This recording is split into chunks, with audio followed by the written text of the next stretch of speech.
శాంతి భద్రతలు కాపాడటంలో blue quotes సిబ్బంది ముందుండి డయల్ 100 కాల్స్ పై తక్షణమే స్పందించాలని డయల్ 100 సర్వీసును సక్రమంగా నిర్వహించడం ద్వారా ప్రజలకు భద్రత మరియు సత్వర సహాయం అందించవచ్చని మెదక్ జిల్లా ఎస్పీడీ ఉదయ్ కుమార్ రెడ్డి సూచించారు. ఈ సందర్భంగా జిల్లా పోలీస్ సిబ్బంది నిర్వహిస్తున్న బ్లూ కోట్స్ మరియు పెట్రో కాల్ సిబ్బందితో డయల్ 100 కాల్స్ పై సమీక్ష సమావేశం నిర్వహించి వారికి డయల్ 100 కాల్స్ విధులను గురించి సిబ్బందికి వివరించారు. అనంతరం ఆయన మాట్లాడుతూ పోలీసులు సర్వకాల సర్వ వ్యవస్థల్లోనూ ప్రజలకు అందుబాటులో ఉండాలని సూచించారు.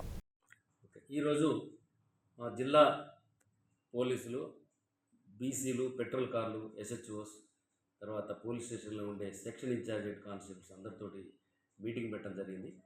ముఖ్యంగా ఈ మీటింగ్లో టోటల్గా ఈ నైటు తర్వాత 24 అవర్స్ తిరిగే మా బీసీలు పెట్రోల్ కార్లు వాటి వర్క్ మీద మనం రివ్యూ చేయడం జరిగింది. 100 డైల్ కాల్స్ మీద చాలా ఇంపార్టెంట్గా అందరికీ మాట్లాడి దాని మీద కాన్సన్ట్రేట్ చేసే విధంగా వీళ్ళందరినీ కూడా ఇప్పుడు ఇన్స్ట్రక్షన్స్ చేయడం జరిగింది. అయితే ఈ మధ్యలో ఏంటంటే కొన్ని రోజుల నుంచి కొంతమంది నైటు అన్నెసెసరీ ఫోన్ చేస్తున్నారు, తాగి తర్వాత రిపీటెడ్ కాల్స్ ఉన్నాయని చెప్తున్నారు. వాళ్ళందరూ కూడా నేను విజ్ఞప్తి చేస్తున్నా, ఈ 100 డైల్ కాల్ అనేది ఎమర్జెన్సీగా ఎవరైనా ప్రాబ్లం ఉన్నప్పుడు ఫోన్ చేస్తే పోలీసు రీచ్ అయితే అక్కడికి వాళ్ళకి ప్రాబ్లం అటెండ్ అవుతాం. అంతేగాని దాన్ని మీరు వేరే విధంగా పోలీసు తోటి మజాక్ చేసుకుంటూ అవసరం లేకపోయినా పిలుచుడు, తర్వాత రెగ్యులర్గా రోజుకు 2-3 సార్లు కావాలని ఫోన్ చేసి పిలుచుడు అనేది కరెక్ట్ కాదు.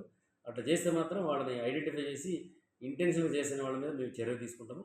అదేవిధంగా మా అందరు బీసీలకు పెట్రోల్ కారు కూడా ఇప్పుడు క్లియర్గా ఇన్స్ట్రక్షన్ చేయడం జరిగింది. రౌండ్ ది క్లాక్ అందుబాటులో ఉంటారు. ఎనీ ఫోన్ కాల్ వస్తే వితిన్ 5 to 10 మినిట్స్లో రీచ్ అయ్యే విధంగా ఇప్పుడు మేము సిస్టమ్ తయారు చేసి వాళ్ళందరికీ చెప్పడం జరిగింది. అసలు ఎందుకు పెట్టారు ఇది డిపార్ట్మెంట్లో? ఇది దాదాపు 2013లో ఇంట్రడ్యూస్ చేశారు. ఇది 100 డైల్ కాల్ అనేది. దీన్ని పెట్టడం వల్ల ప్రజలకు ఎటువంటి సౌకర్యం కలిగింది? ఎందుకంటే పోలీస్ డిపార్ట్మెంట్ మీద ఏంటంటే ఎఫ్ఐఆర్ చేసుకుని ఇన్వెస్టిగేషన్ తర్వాత ముందైతే ఏదైనా ఇన్సిడెంట్ అయితే స్పాట్కి పోలీస్ పోవాలి, పోతే పబ్లిక్ అదొక రకమైన రిలీఫ్ ఉంటుంది. పోలీస్ డిపార్ట్మెంట్ 24 అవర్స్ కష్టపడి పనిచేస్తుంది. ఎందుకంటే రోడ్డు మీద యాక్సిడెంట్ అయితే టోటల్గా జామ్ అయిపోద్ది అంతా. రేపు పొద్దున్నే కేసు రిజిస్టర్ చేసి తీద్దామంటే అయిద్దా?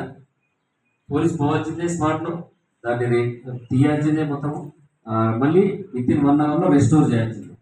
ఇవన్నీ డ్యూటీలు కావాలంటే రౌండ్ ది క్లాక్ అందరు ఎలాంటి పని చేయాలనే ఉద్దేశంతో ఇది పెట్టారు. కానీ ఇది చాలామందికి ఇంకా మన